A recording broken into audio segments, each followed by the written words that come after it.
नमस्कार, आप देख रहे सिटी पोस्ट और मैं हूं नेहा। झारखंड के चुनाव के मद्देनजर जो भी जानकारियां हमारे पास जुट रही है, हमारे पास मिल रही है, वो हम सब आप तक पहुंचा रहे हैं। फिलहाल जो बहुत बड़ी खबर आ रही है, जिस महागठबंधन पे लोगों की नजर बनी हुई थी, जिस महागठबंधन पे लोगों को संशय था, जिस महागठबंधन में खुद महागठबंधन के सभी घटक दल चिंतित थे कि क्या ये महागठबंधन आगे बढ़ पाएगा, उस महागठबंधन का फाइनली रिजल्ट आ गया है। अभी जो हमारे पास जानकारी आई है उसके मद्देनजर मैं आपको बता दे रही हूँ कि जेएमएम के खाते में कौन कौन सी सीटें गई हैं, कांग्रेस के खाते में कितनी सीटें गई हैं और जो बात हो रही है राजद की, आरजेडी की, उनके खाते में कितनी सीटें गई। फिलहाल सबसे बड़ी बात जो ये है कि महागठबंधन में सिर्फ अभी फिलहाल 3 ही दल शामिल हैं, कांग्रेस, जेएमएम और राजद। अब आपको बता दें कि जहां जेएमएम जो है वो करीबन 43 सीट्स पे चुनाव लड़ेंगी, वहीं पे कांग्रेस जो है वो 30 से 31 सीटों पे बात मानी है। राजद को 7 सीटों से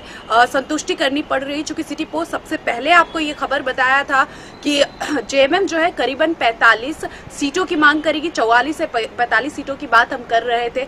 वहीं पे हमारे पास जो खबर थी वो थी कि 30 से 35 सीटों पे कांग्रेस मानेगी, उससे कम पे कांग्रेस जो है कभी भी बात मानने को तैयार नहीं है। बात जो है बिल्कुल सच निकली है। आप ये देख लीजिए, जो हमारे पास अभी फिलहाल आंकड़ा आ रहा उसमें जेएमएम करीबन 43 के आसपास है, तो कांग्रेस जो है 31 सीट की मांग कर रही है। वहीं पे राजद 7 सीटों की से संतुष्ट कर रही है। चूंकि अभी भी तेजस्वी यादव जमे हुए हैं हेमंत सोरेन के आवास पे और बातचीत अभी भी चल रही है। संभावनाएं अभी भी है कि 7 सीट से ज्यादा सीटों की मांग है उनकी और उम्मीद जताई जा रही है कि हेमंत से उनकी बातचीत लगातार है। अब आगे ये देखना होगा कि क्या तेजस्वी की बातों को हेमंत मानेंगे या फिर अब यहाँ पे जो है वो फुल स्टॉप लगेगा महागठबंधन। फिलहाल जो मैं बताने जा रही हूँ वो ये कि जेएमएम के खाते में जो सीटें गई हैं उनका नाम मैं आपके सामने लेने जा रही हूँ। जो फिलहाल अभी तक फाइनल सीटें हैं जेएमएम की वो है बरहेट, दुमका, चाईबासा, मानो, हरपुर, चक्रधरपुर, डुमरी, टुंडी, महेशपुर, सिकारीपाड़ा, सरा, चकला, सिल्ली, जामा, खरसावा, मधुपुर, गिरिडीह, बोरिया, बरगोड़ा, तोरपा और लिट्टीपाड़ा। ये सीटें जो है वो जेएमएम के खाते में जा चुकी है। वहीं कांग्रेस के खाते में कंफर्म सीटें जो है वो है लोहरदगा, जरमुंडी, जामताड़ा, पांकी, जगन्नाथपुर, लेबरी, बरही, बड़कागांव, पाकुड़, रामगढ़, जो बेरमो, खिजड़ी, कांके, धनबाद, बोकारो, डाल्टनगंज, जमशेदपुर, वेस्ट जमशेदपुर। और राजद के खाते में जो सीटें जा रही है वो है हुसैनाबाद, कोडरमा, छतरपुर, गोड्डा। ये सीटें कंफर्म बताई जा रही है जो इन तीनों पार्टियों के जो खाते में वो जा चुकी है।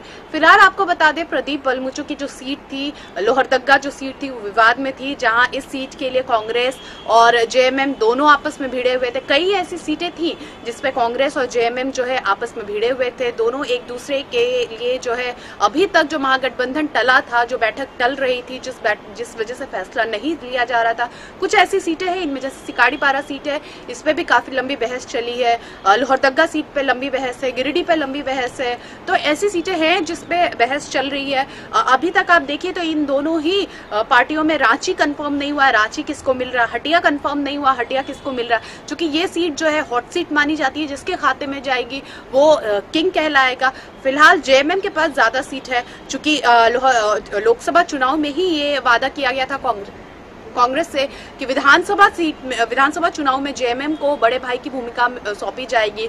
ठीक वैसा ही हुआ, जेएमएम के हाथों बड़े भाई की भूमिका मिली है। बड़े भाई की तरह वो ज्यादा सीटों पे चुनाव लड़ रहे हैं। लेकिन जो राजनीति वाली बात है, जो समझने वाली बात है, वो ये कि क्यों कांग्रेस कम सीटों पे मान जा रही है। चूंकि आप अगर सीट देखें तो कांग्रेस को अपने मन मुताबिक सीटें मिल रही है और उम्मीद से जो 27 सीटों की बात मानी गई थी, उन 27 से कुल मिला के आगे बढ़ के 31 सीटें जब उनको दे दी गई है, तब कांग्रेस जो है इस बात को मान चुकी है कि हाँ ठीक है, अब वो जो भी शर्तें हैं वो मान रही है और जेएमएम के पाले में उनके मन के मुताबिक सीटें मिल रही है। लेकिन राजद को कहीं ना कहीं यहाँ पे समझौता करना पड़ रहा है 7 सीटों से, चूंकि उनकी मांग जो थी वो 14 सीटों की थी। बीच में जो प्रदेश अध्यक्ष है अभय सिंह राजद के, वो आवाज बुलंद कर रहे थे कि वो 14 से कम पे नहीं मानेंगे। चूंकि इसी वजह से तेजस्वी कल शाम को पहुंचे रांची और आज सुबह से ही और कल रात से ही अगर हम कहें तो हेमंत हेमंत तेजस्वी और रामेश्वर उरांव जो कि कांग्रेस के प्रदेश अध्यक्ष है, इन तीनों में बातचीत चल रही थी। लेकिन कंक्लूजन जो अभी हमारे सामने आ रहा, जो हम आप तक पहुंचा रहे हैं, वो यही है कि राजद को करीबन 7 सीटें, जेएमएम को करीबन 45 और कांग्रेस 31 में निपटेगी। अब देखना ये होगा कि क्या इसके आगे भी कुछ भी फेरबदल किया जाएगा या फिर इतने में ही जो है वो बातें सिमट जाएंगे। फिलहाल खबरों के लिए आप बने रहे सिटी पोस्ट के साथ। सिटी पोस्ट हर खबर आप तक पहुंचाता रहेगा। नमस्कार।